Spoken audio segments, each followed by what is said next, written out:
Hello, everyone. Welcome, welcome, welcome, welcome. How are you feeling? Do you feel light? Lighten up with Bo. I am him. Nice to have you here. It's good to have you.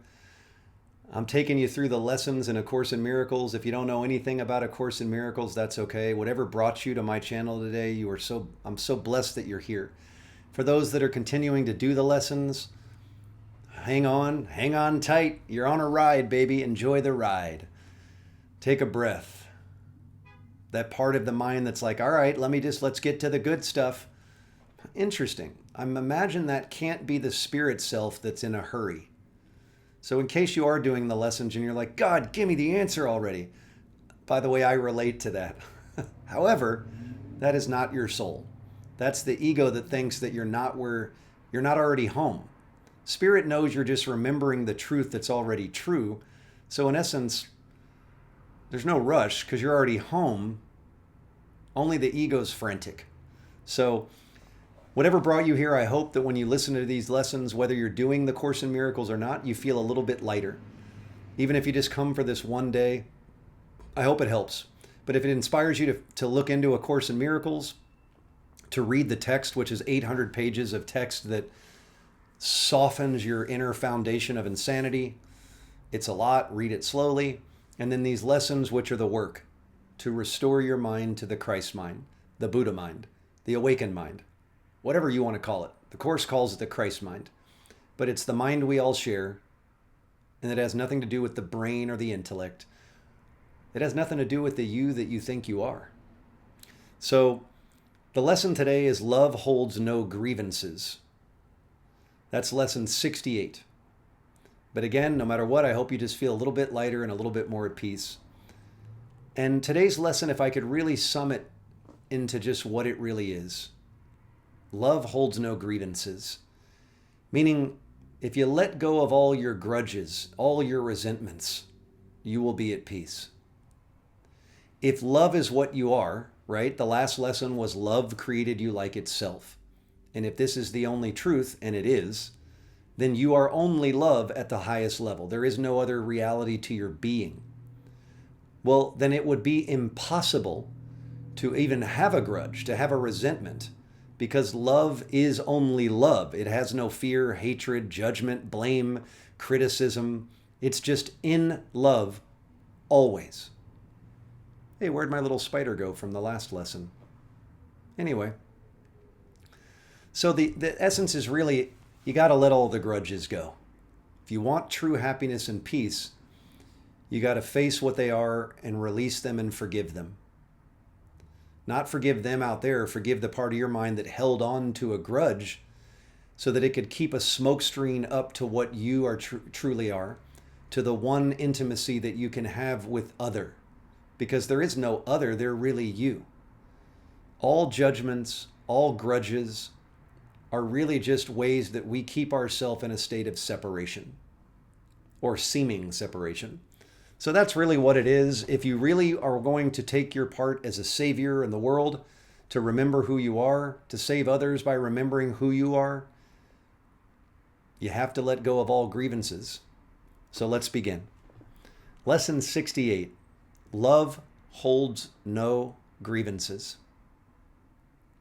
Love holds no grievances.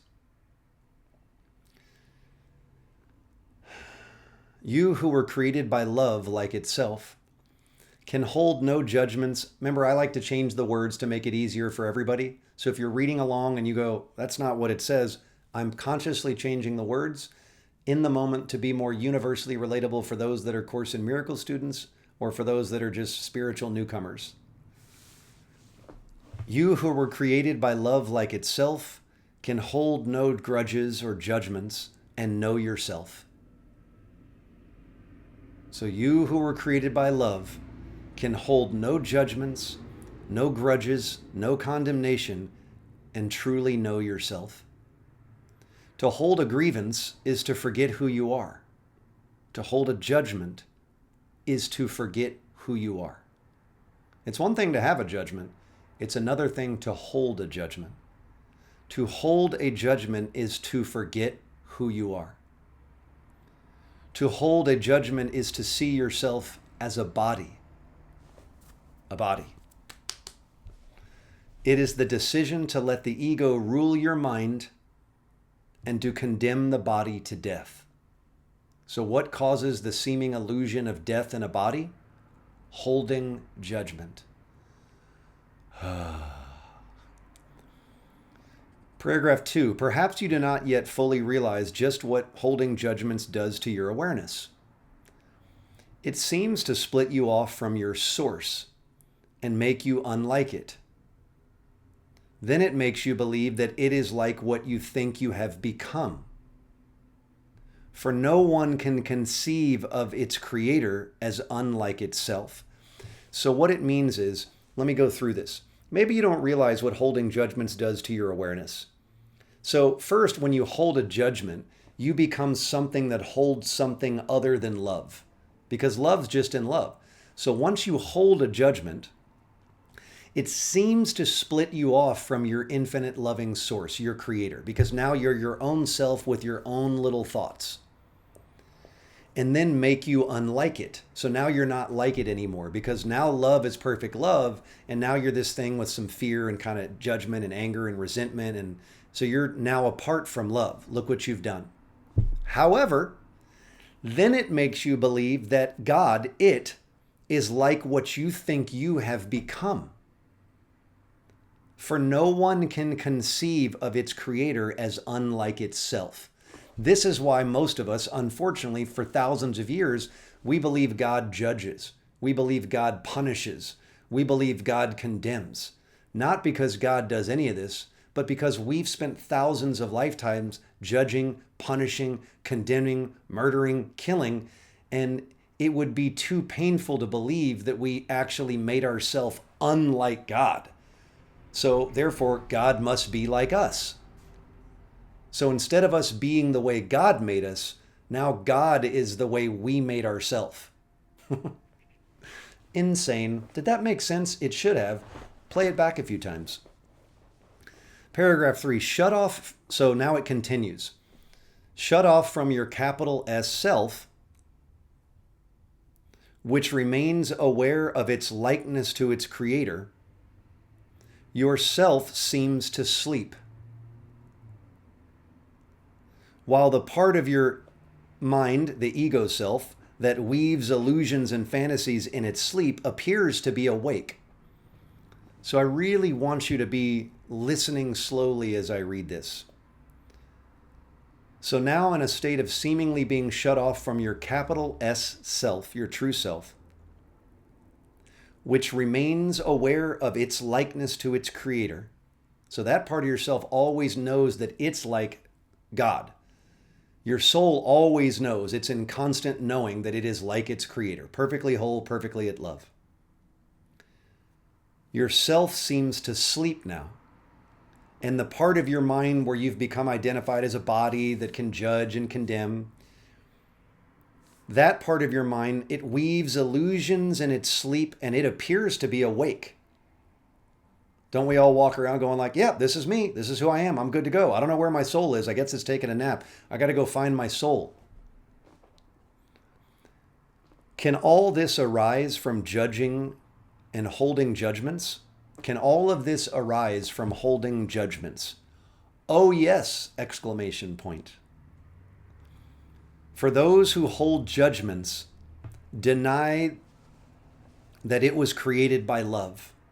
For those who hold judgments, deny that they were created by love. And its creator has become fearful to them in their dreams of hatred. Who can dream of hatred and not fear God? Paragraph 4, I have the entire paragraph highlighted. It is as certain that those who hold judgments, so it's basically saying it's absolutely certain that those who hold judgments will redefine God in their own image, as it is certain that God created them like itself and defined them as part of him. So it's basically saying if you hold judgments about others, it's guaranteed that you're going to turn God into something that you think it is versus what it actually is. This is what judgments do. It is as certain that those who hold judgments will suffer guilt as it is certain that those who forgive will find peace. It is as certain that those who hold judgments will forget who they are as it is certain that those who forgive will remember who they are. Would you not be willing to relinquish your judgments if you believed that this was true? We all go, of course. Paragraph 5, perhaps you do not believe that you can let all your judgments go. And if you get radically honest, I want you to know that it's absolutely beautiful. And if it makes you burst into tears to surrender that, I'm with you. Perhaps you do not believe that you can let all your judgments go. That's okay. That, however, is simply a question of motivation. Today, we will try to find out how you would feel without them. Today, we're going to try to find out how would you feel with no judgments. If we succeed even ever so slightly, there will never be a problem in motivation again. Meaning, if we succeed even a little bit today, you will never not be motivated to let go of all judgments, even if you don't understand how they're let go. Woo! So now we're going to officially start the practice. So if you're doing these lessons, remember we're doing a longer period, and then we're also doing a bunch of short ones throughout the day. The longer ones 10 to 15 minutes. The shorter ones are 1 to 2 times an hour for like less than 30 seconds usually.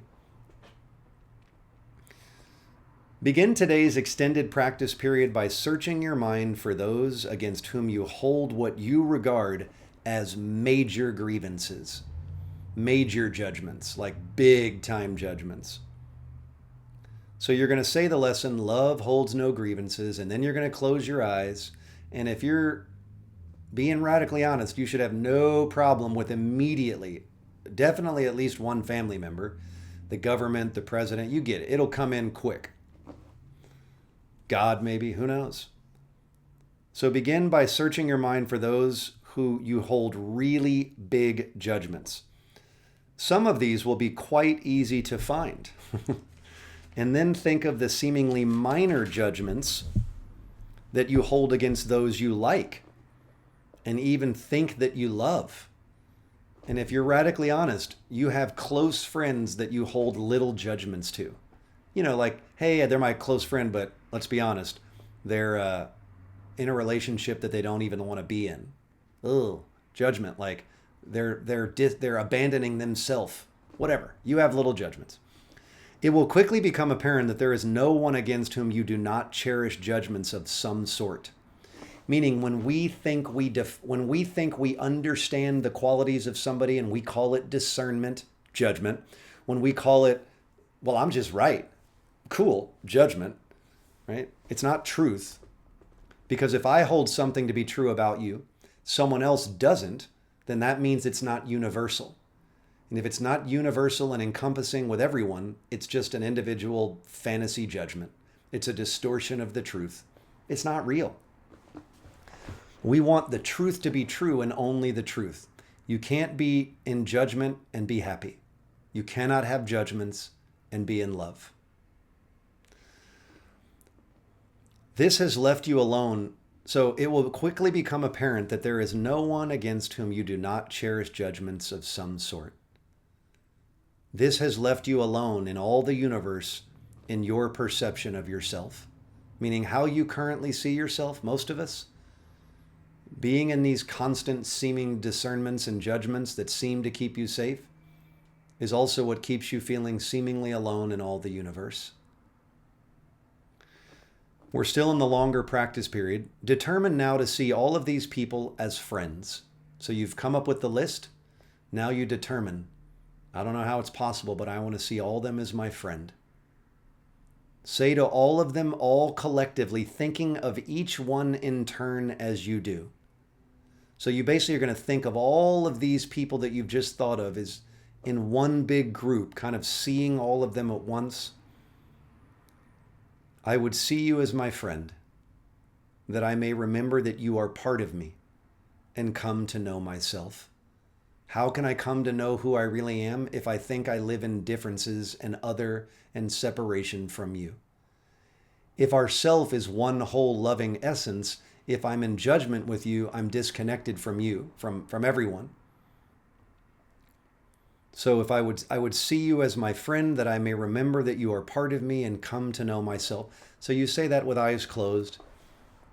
You let all of their faces bounce in front of you as you say, I would come to see you as my friend, that I would remember you are part of me and come to know myself, the mind that we are.